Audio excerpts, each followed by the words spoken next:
प्रशासन पदाधिकारीगण और मैदान में उपस्थित मेरे माता पिता और भाई बहन साथियों, सबसे पहले आपको यीशु मसीह के मीठे और मधुर नाम में यीशु सहाय, जय यीशु, जय मसीह की और जय। सबसे पहले इतनी कठिनाई के बाद भी आप सब यहाँ संघर्ष करके बैठे हैं। आप सबके इस संघर्ष के लिए जोरदार ताली बजाइए। साथियों, हमारे परमेश्वर का वचन कहता है, डर मत, तेरी ओर से लड़ने वाला तेरा खुदा बाप तेरे साथ है। और जहां हमारा खुदा बाप हमारे साथ है, वहां हम हर एक परेशानी से निकल जाएंगे। नीचे हमारे सामने अभी भी परेशानी आई थी कि नहीं आई थी, लेकिन ये जनसंख्या बताती है कि हम परेशानी से कितने ऊपर उठ चुके हैं। साथियों, हम देखते हैं कि चारों तरफ हम ईसाइयों को डिलिस्टिंग करने की मांग जोरों शोरों से चलते आ रही है। ये डिलिस्टिंग क्या है आप सभी को पता होगा। बहुत बार आप सभी ने सुना होगा कि हम ईसाई आदिवासियों को अनुसूचित जनजाति से निकालने की मांग की जा रही है, जो कि हमें संविधान देता है आर्टिकल 342। ये आर्टिकल 342 क्या है, ये हम सबको और जो डिलिस्टिंग करने वाले हैं उनको जानने की जरूरत है। ये आर्टिकल 342 साथियों, हम आदिवासियों को ध्यान दीजिएगा, एक एक अपने जहन में बैठा ले। हम आदिवासियों को संरक्षण और आरक्षण देता है। किस आधार पे देता है? हमारे भौगोलिक दृष्टिकोण के आधार पे देता है, हमारी संस्कृति के आधार पे देता है, हमारी परंपरा के आधार पे देता है, हमारी भाषा शैली के आधार पे देता है, हमारी न्याय व्यवस्था के आधार पे देता है। और ये डिलिस्टिंग करने की मांग करने वाले झूठे अफवाह फैलाते हैं कि ये धर्म के नाम पर कभी भी ये नहीं बोलता।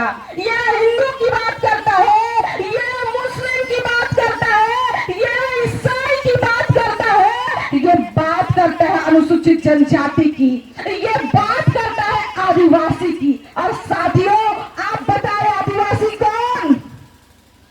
आदिवासी कौन? जोर से बोले। मैं, आप और इस देश का हर एक मूल निवासी, वो है आदिवासी। और ये लोग डिलिस्टिंग करने की मांग करने वाले और उनके पीछे बैठे हुए लोग हमें हटाने की कोशिश करते हैं। मैं उनको कहना चाहती हूँ और आपको भी अपने जहन में बैठाने की जरूरत है, हम आदिवासी इस देश के वारिस हैं। बाकियों के आने के बाद पहले से थे, उनके जाने के बाद भी इस देश में रहेंगे।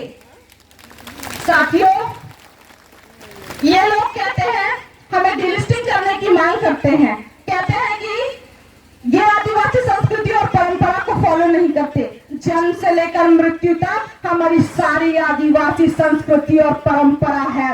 और हमारी सिर्फ आस्था क्रिश्चियनिटी मानने से क्या हम सभी का खून बदल गया क्या? नहीं ना, हमारा खून आज भी आदिवासी है, कल भी आदिवासी था और आगे भी आदिवासी ही रहेगा। बैठा लीजिए इसको अपने जहन में। साथियों, हम सभी को, अधिकतर यहाँ फादर पास्टर बैठे हुए हैं। आज हम सभी को पता है कि भारत एक धर्मनिरपेक्ष राज्य है, जो कि भारत की उद्देशिका के प्रियम्बल के 42वें संशोधन में ऐड किया गया था। इसको हम सभी को जहन में बैठाने की जरूरत है कि यदि कोई किसी के पास अधिकार नहीं कि वो धर्म के नाम पर ईसाइयों को मारे, पीटे, उन पर अत्याचार करे, उनके धार्मिक ग्रंथों के, उनके भाषा के बारे में कोई अभद्र टिप्पणी करे, यदि कोई ऐसा करता है तो आप सुप्रीम कोर्ट की जजमेंट को सुनिए। सुप्रीम कोर्ट ने ऐसा करने वालों को 10 साल की सजा का प्रावधान दिया है। साथियों, अब हमें उठने की जरूरत है, अब हमें जागने की जरूरत है। साथियों, हम देखते हैं आज ये लोग कहते हैं कि हम विदेशी धर्म को अपना चुके हैं। मैं उनको कहना चाहती हूँ, ये डिलिस्टिंग की मांग करने वाले अंग्रेजी भाषा बोलते हैं। अंग्रेजी भाषा विदेशी भाषा है। ये डिलिस्टिंग की मांग करने वाले पैंट शर्ट पहनते हैं। ये जो सभ्यता है ये विदेशी सभ्यता है। ये कांटा चम्मच से खाते हैं, ये पिज्जा बर्गर जंक फूड खाते हैं। सभ्यता है। यदि वो अंग्रेजी भाषा बोल के विदेशी सभ्यता अपना के भारतीय कहला सकते हैं, तो हम आदिवासी ईसाई धर्म को अपना के आदिवासी क्यों नहीं कहला सकते? साथियों, आज हमारे नाम के आगे गोत्र लिखा जाता है। आज जैसे कि खलखो, किस्पोट्टा, केरकेट्टा आदि हमारे नाम से, हमारे गोत्र से हमारे नाम की पहचान होती है, जो कि जल, जमीन और जंगल से जुड़ा हुआ है। हर एक आदमी के नाम से उसकी पहचान होती है।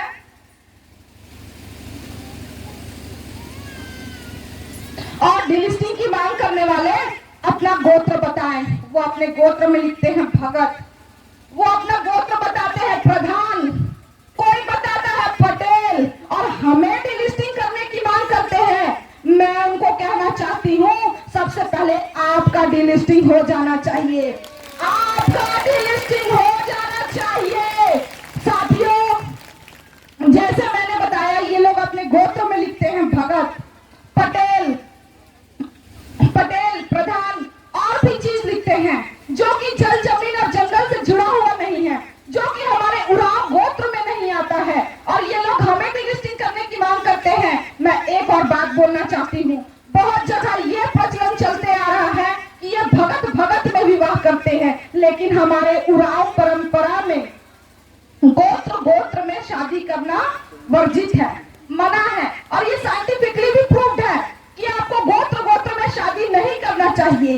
और भारत की कानूनी किताबों में भी ये चीज लिखा हुआ है कि आपको गोत्र में ब्याह नहीं करना चाहिए। और ये लोग हमें कहते हैं कि हम संविधान को नहीं मानते, हम देशद्रोही हैं। मैं उनको कहना चाहती हूँ, तुम संविधान को नहीं मानते, तुम देशद्रोही और गद्दार हो, तुम गद्दार हो। और ये लोग, हम आदिवासी तो ईसाई आदिवासी आज भी प्रकृति को मानने वाले हैं।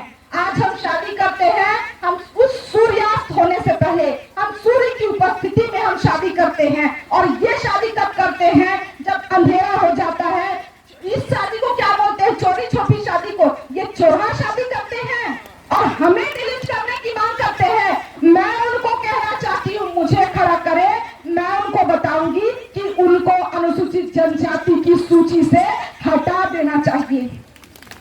साथियों, अब हमें एकता में आने का समय है, क्योंकि धर्म के चलते हमने देश को बर्बाद होते हुए देखा है। अब हम अपनी आदिवासियत को बर्बाद होने नहीं देंगे साथियों, अब हम अपनी आदिवासियत को बर्बाद होने नहीं देंगे। अंत में मैं कहना चाहती हूँ, सरकार के लिए कहना चाहती हूँ, और डिलिस्टिंग करने वाले के लिए कहना चाहती हूँ, दरिया अब तेरी खैर नहीं, दरिया अब तेरी खैर नहीं, बूंदों ने बगावत कर ली है। नादान न समझे ए बुज़दिल इनको, नादान न समझे ए बुज़दिल इनको, लहरों ने बगावत कर ली है। हम परवाने हैं मौत सवा के, मरने का किसको खौफ यहाँ। रे तलवार तुझे झुकना होगा, गर्दन ने बगावत कर ली है, गर्दन ने बगावत कर ली है। अंत में मैं कहना चाहती हूँ, हमें उनके जैसा नहीं बनना है, हमें सब हिंदू, मुस्लिम, सिख, ईसाई को भाई भाई में रखना है। क्योंकि मैं हमेशा बोलती हूँ, ना हिंदू बुरा है, ना सिख बुरा है, ना मुस्लिम बुरा है, ना क्रिश्चियन बुरा है, ना गीता बुरा है, ना कुरान बुरा है, ना बाइबल बुरा है, ना भगवान बुरा है, ना खुदा बुरा है, ना मेरा भगवान बुरा है। अरे भेजे में जो इनके घुसा है ना शासन प्रशासन के, वो शैतान बुरा है, वो शैतान बुरा है। यही कहकर मैं अपने वाणी को विराम देती हूँ। जय